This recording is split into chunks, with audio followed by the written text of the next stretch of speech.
All right, hello. Today we're going to be going over what is a sensitivity analysis and how it relates to capital budgeting. So sensitivity analysis is a tool used to visualize how uncertainty of input data will affect the output. It lets us see the best case, the worst case scenario, and what our extreme bounds are on the money that will be spent or assets that will be used.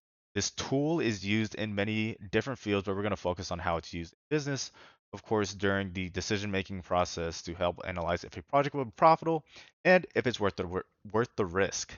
We're going to be looking at sensitivity analysis and how it's used from a qualitative and quantitative frame. So first off, with qualitative, this analysis is going to focus on the relationships between variables and their outputs, allowing us to see what markers we should prioritize market research on and what markers are stable so we can allocate our resources and efforts appropriately.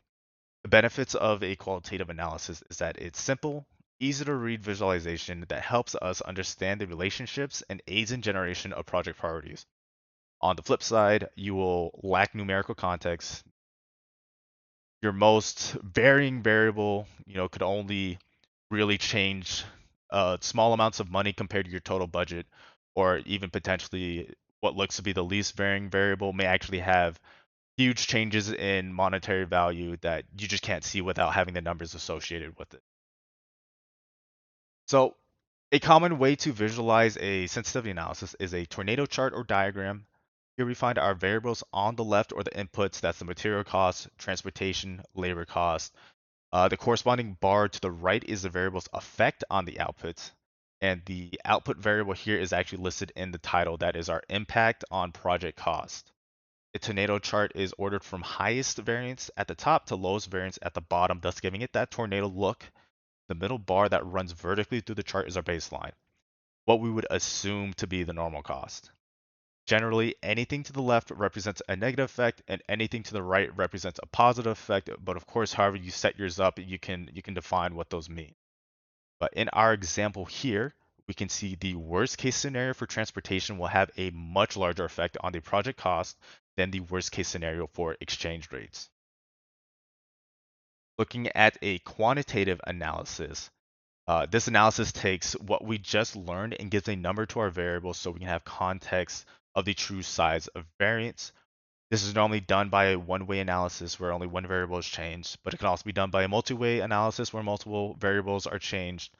Our benefits here are that we can now predict how much budgeting will need to be changed or if the change of variables will cause too much variance that we can't manage and, thus rendering the risk too high to accept.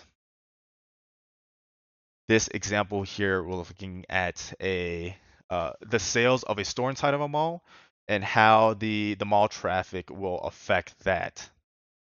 If you see here, both the mall traffic growth is our input variable, and the output variable is sales volume. Both revenue and revenue increase here are derived from the sales volume versus and the unit price. Of course, so they're not our main focus here, but they are something to note.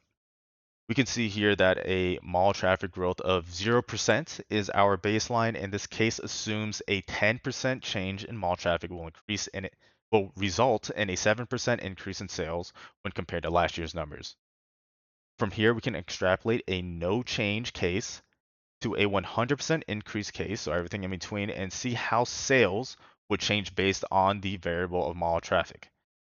From here, the business owner or manager could decide on whether investing additional money on marketing or into marketing to increase the mall traffic growth is worth the risk and will be if the revenue earned from paying that money would be worth it. So I've used the term risk many times in this presentation, and it's important to note that a sensitivity analysis will give you the tools to see potentials for a big payday or a major loss. Your risk management will heavily depend on what you personally set thresholds for variance are. So in this last example here, we're going to revisit that tornado chart from from our first example.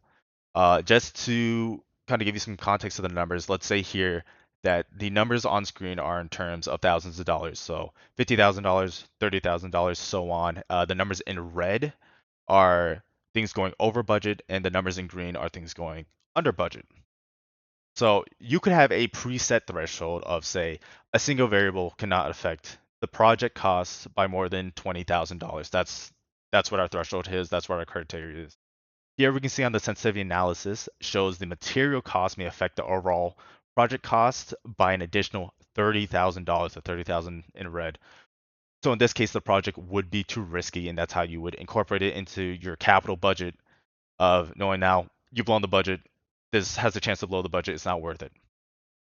There's another way you can look at it in saying that, if more than two variables have a total variance of $30,000 or more, so left and right, we don't have the resources to allocate towards the proper research to properly research all those areas and make it worth our while. So in this case, the labor cost has a total variance of $35,000, transportation $45,000, and the material cost $80,000, meaning you've exceeded your threshold criteria, making it too risky. So for your capital budget analysis, this would also be too much. But of course, things can go many different ways in how your capital budgeting could accept this project.